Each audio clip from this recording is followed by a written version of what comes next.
તો મહિલા આરએફઓને ગોળી વાગવાનો મામલો આરએફઓ સોનલ સોલંકીની કારના સીસીટીવી ફૂટેજ સામે આવ્યા છે। હવે કાર ઘરેથી લઈને નીકળતા તેમજ ગામમાં 2 વાર રાઉન્ડ માર્યા।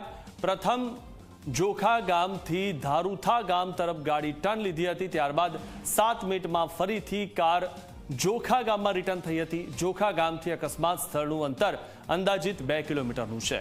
સુરત જિલ્લા પોલીસ દરેક એંગલથી હાલમાં તપાસ કરી રહી છે, ત્યારે હવે સીસીટીવી સામે આવ્યા છે। આ કાર જ્યાંથી નીકળી ત્યાંથી લઈને એક્સિડન્ટ થયો ત્યાં સુધીના સીસીટીવી જે સામે આવ્યા છે, ત્યારે મહિલા આરએફઓને ગોળી વાગવાનો જે મામલો છે તેમાં આરએફઓ સોનલ સોલંકીની કારના સીસીટીવી ફૂટેજ જે હવે છે તે સામે આવ્યા અને કાર ઘરેથી લઈને નીકળતા તેમજ ગામમાં 2 વાર રાઉન્ડ માર્યા। તે પણ સીસીટીવી જે દ્રશ્યો છે તે જે સામે આવી રહ્યા છે। આ જ કાર છે કે જેનો અકસ્માત થયેલો આપણે ટીવી સ્ક્રીન પર જોયો અને આ કાર જે ઘરેથી નીકળી હતી તેના સીસીટીવી દ્રશ્યો જે સામે આવ્યા।